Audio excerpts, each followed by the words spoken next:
Student, now very important concept is the conductor and second concept is the insulators. So conductor means वाहक and insulator means दुर्वाहक. So point number first for the conductors. कंडक्टरचे आपण define काय लिहू शकतो तर खूप simple आहे. The substances having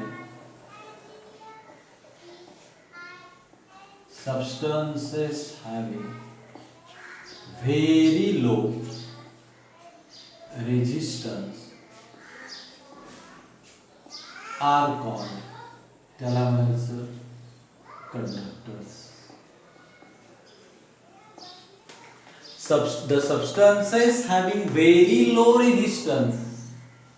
What is mean by resistance? Resistance means the property to oppose the flow of current. एखाद्या सबस्टन्स मधून जो करंट फ्लो होतो म्हणजे काय इलेक्ट्रॉन्स फ्लो होतात. The substances having very low resistance.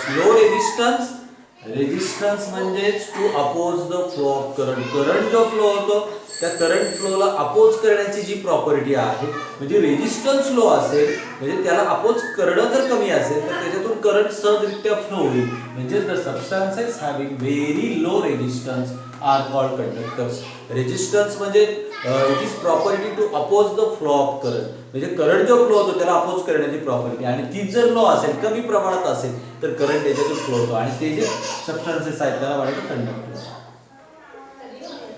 It contains free electrons.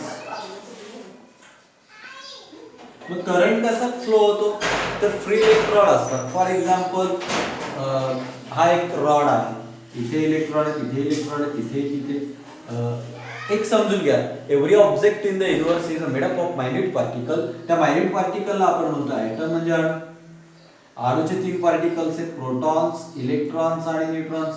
म्हणजेच एखाद्या वेळेला जर लोखंडाचा फॉर एक्झाम्पल एक रॉड असेल हा तरी तो रॉड हा ॲटम्स म्हणजे अणूपासून बनला म्हणजे त्याचे इलेक्ट्रॉन्स आहेत, इलेक्ट्रॉन आहेत म्हणून त्याचे निगेटिव्ह चार्ज आहेत आणि निगेटिव्ह चार्ज आहेत इलेक्ट्रॉन्स आहेत हे फ्री इलेक्ट्रॉन्स असतात. फ्री इलेक्ट्रॉन्स एक इलेक्ट्रॉन समजा गतिमान झाला तर याला धक्का लागेल, याच्यामधून हा होईल, याच्यामधून हा होईल म्हणजे फ्री इलेक्ट्रॉन्सने current one point to another point कडे ट्रान्सफर होतो. आणि कंडक्टर्स म्हणजे वाहक ज्याच्यामधून करंट फ्लो होतो. It contains free electrons. तर कंडक्टर मध्ये फ्री इलेक्ट्रॉन्स असतात. पॉइंट नंबर 3 एक्झाम्पल्स कुठले कुठले असे पदार्थ आहेत सबस्टन्सेस आहेत की ज्याच्यामध्ये इलेक्ट्रॉन करंट फ्लो होतोय.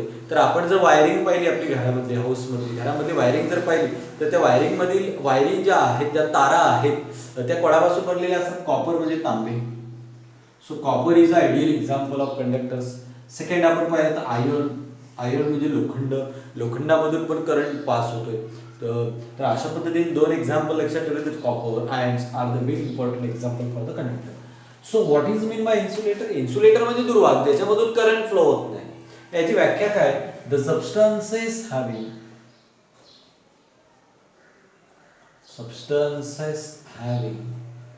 Very high resistance are called, त्याला म्हणायचं insulators. Substances having very high resistance म्हणजेच करंट फ्लो होतो त्याला अपोज करण्याची property to oppose the flow of current आणि याला ऑलरेडी हाय रेजिस्टन्स म्हणजे खूप मोठ्या प्रमाणात विरोध होतो करंट फ्लो व्हायला. याचा अर्थ करंटला अपोज होतोय मोठ्या प्रमाणात, हे करंट त्याच्यातून फ्लो होत नाहीये. Second, it does not content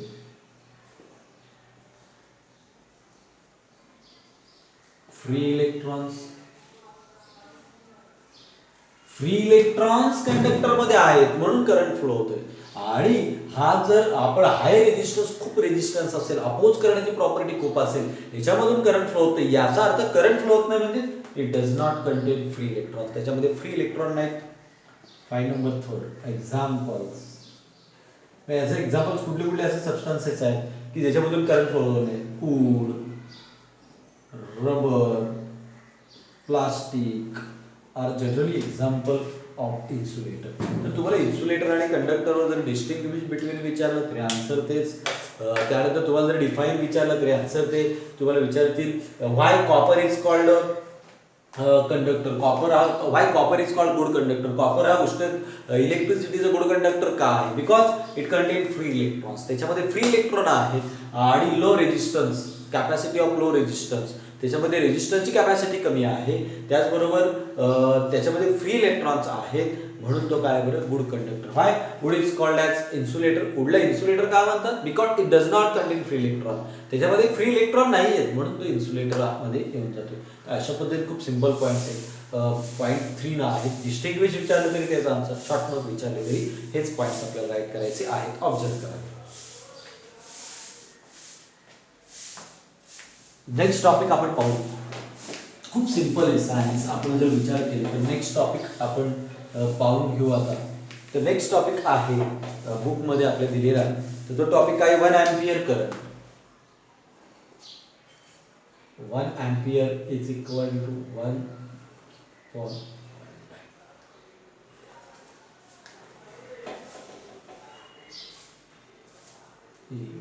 See. याची डिफाइन लिहायचं what is mean by 1 ampere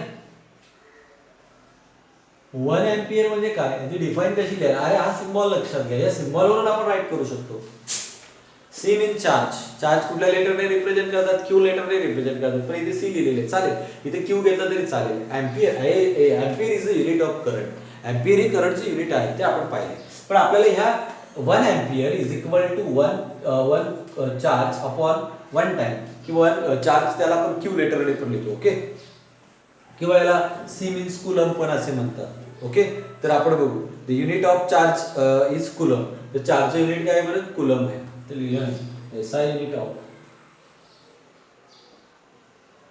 unit of charge is coulomb C चार्जचा युनिट आहे कुलम म्हणून हा फॉर्म्युला कसा होता Q अपॉन T काय होता बरं current I is equal to Q upon T Q means charge पण इथं कुलम राईट केलं आणि इथं टाइम केलं बाकीचं जाऊ द्या SI unit of charge is coulomb so point 1 ampere current is equal to 1 coulomb of charge upon 1 time second okay ready हे लक्षात घ्या याच्यावर आपण राईट करू बघ व्याख्या कशी राईट करतात 1 coulomb charge C means coulomb 1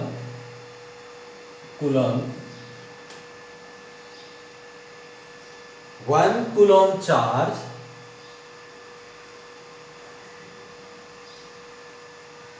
flow म्हणजे वाहतो हा बघा याच्यावर मी राईट करतो 1 ampere what is mean by 1 ampere याची डिफाइन राईट करायचं आहे 1 coulomb charge C means coulomb 1 coulomb charge flow through charge कणामधून फ्लो होतो आपण आधी पण पाहिले फ्लो थ्रू कंडक्टर वाहकामधून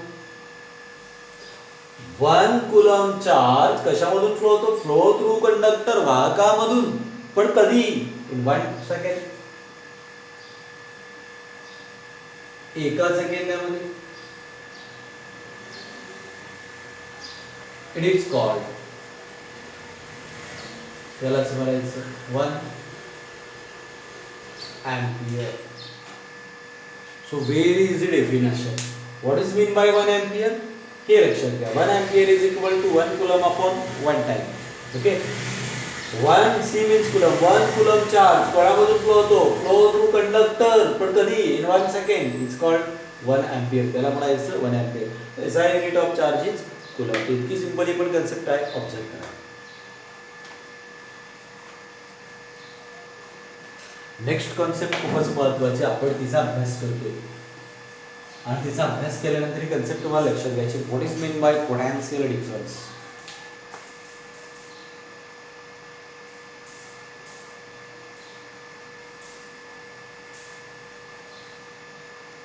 आपण जर विचार केला की दोन रॉड आहेत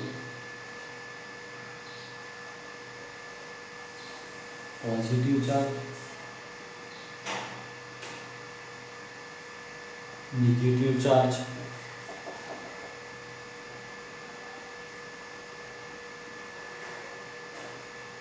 ओके कंडक्टिंग वायर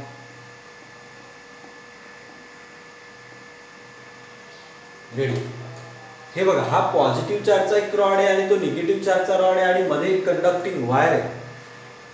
हा इलेक्ट्रिक पोटेन्शियल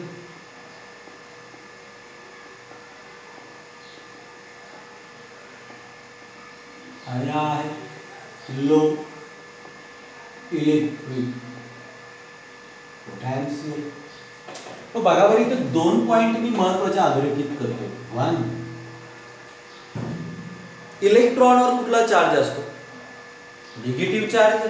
निगेटिव्ह चार्ज कुठे फ्लो होईल बरं? पॉझिटिव्ह चार्ज कडे. याचा अर्थ इलेक्ट्रॉन्स फ्लो फ्रॉम, इलेक्ट्रॉनवर ऑलरेडी निगेटिव्ह चार्ज आहे, निगेटिव्ह चार्ज कोणाकडे फ्लो होईल? पॉझिटिव्ह चार्ज कडे. याचा अर्थ electrons flow from low electric potential to high electric potential. Low electric potential to high electric potential. हा किती सिंपल आहे. मला विचारतात इलेक्ट्रॉन कसे फ्लो होतात? इलेक्ट्रॉनवर कुठला चार्ज आहे? निगेटिव्ह. निगेटिव्ह कोणाकडे येईल? पॉझिटिव्ह. म्हणजे electrons flow from low electric potential to high electric potential. दुसरं, positive charge flow from,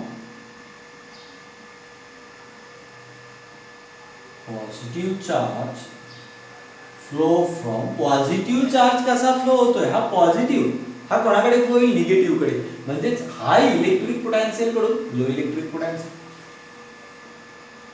high electric potential to low electric potential. म्हणजे निगेटिव्ह चार्ज आहे, इलेक्ट्रॉन कसे फ्लो होतात? इलेक्ट्रॉनवर निगेटिव्ह चार्ज आहे, निगेटिव्ह कडून पॉझिटिव्ह कडे. Low electric potential to high electric potential. Positive कसा फ्लो होईल? तर पॉझिटिव्ह निगेटिव्ह कडे जाईल. म्हणजे high electric potential to low electric potential. ही कन्सेप्ट खूप महत्वाची. ही जरा ऑब्झर्व करा, रीड करा एक मिनिट. आणि मग आता आपण कन्सेप्ट पाहू. Potential difference. काय पोटेन्शियल डिफरन्स? काय त्याची डिफाइन राईट करू शकतो आपण? तर बघा, potential difference is equal to, मी त्याचा पहिल्यांदा फॉर्म्युला राईट करतो. Potential difference is equal to work upon amount total charge transfer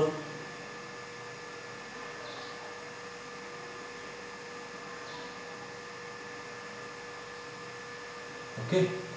Potential difference is equal to work upon total charge transfer. हे बघा, पोटेन्शियल डिफरन्सला आपण कुठला लेटर राईट करतो? V. सिम्बॉल काय त्याचा? V. वर्कचा सिम्बॉल काय? W. आणि चार्जचा सिम्बॉल काय? Q. So formula is V is equal to W upon Q. सगळे पॉइंट्स लिहितो आता. SI unit of potential difference, SI unit of potential difference. Potential difference SI unit काय? SI unit of potential difference is volt. आणि त्याला letter. किती simple आहे.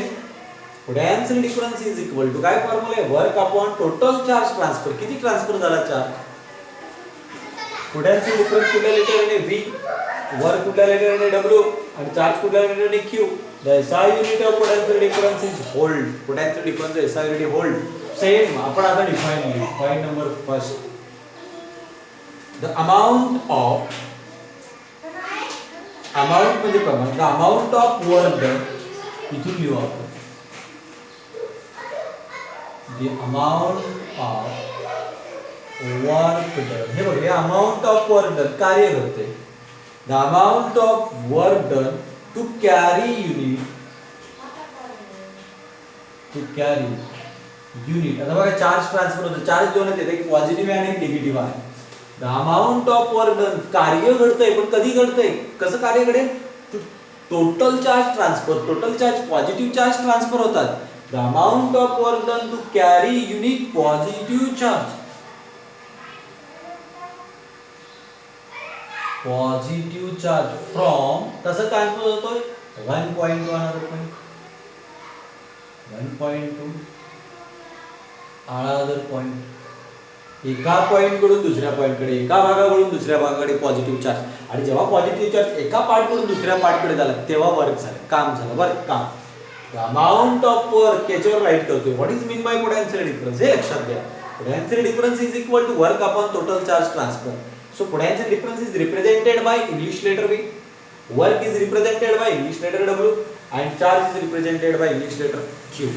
So work, the amount of work done, work कधी घडेल, to carry unit positive charge transfer होतो कुठं, from one point to another point is called, त्याला म्हणायचं potential difference between two points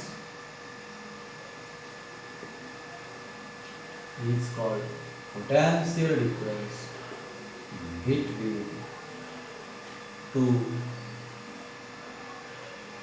so हे आपले 4 पॉइंट्स आहेत. तुम्हाला विचारतील ते what is mean by potential difference. Potential difference म्हणजे नेमकं काय, तुम्ही सहज लक्षात घ्या. Potential difference is equal to work upon charge. So amount of work carry, कसं वर्क कॅरी होतो, unit positive charge from one point to another point is called potential difference. So potential difference कुठल्या represent करतात, V is equal to work W आणि चार्जला Q. The SI unit of potential difference is volt. So point number 5, 1 millivolt is equal to 10 raised to -3. म्हणजे आता 1 milli volt, व्होल्टचा आपण जर विचार केला तर व्होल्ट आपण कुठल्या याने रिप्रेझेंट करू शकतो, तर 1 millivolt is equal to 10 raised to -3 volts. आता याला M म्हणजे काय, 1 मिली व्होल्ट असं म्हणतात. ओके. सेकंड आहे 1, हा U याला मायक्रो म्हणायचं, 1 microvolt is equal to 10 raised to -6 volt. आपण अभ्यासलंय मिलीमीटर, मायक्रोमीटर, नॅनोमीटर. नॅनोमीटर म्हणजे 10 raised to -9, picometre 10 raised to -12. तर इथं 1 millivolt means 10 raised to -3, 1 microvolt means 10 raised to -6, 1 nanovolt means 10 raised to -9, 1 picovolt means 10 raised to -12. तर अशा पद्धतीने ही measurement आहे, अशा पद्धतीने पोटेन्शियल डिफरन्स आहे. हे पॉइंट्स आहे, तुम्ही व्यवस्थित पॉइंट्स वहीमध्ये लिहून घ्यायचे आणि बाहेर करायचे आहे.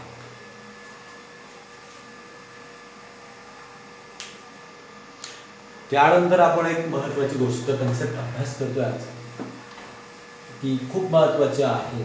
Theoretical expression for resistivity. What is mean by resistivity हा टॉपिक आपण अभ्यासणार आहे. मला वाटते तुम्ही आज conductor, insulator, potential difference, 1 ampere current हे टॉपिक आज आपण अभ्यास केलेले.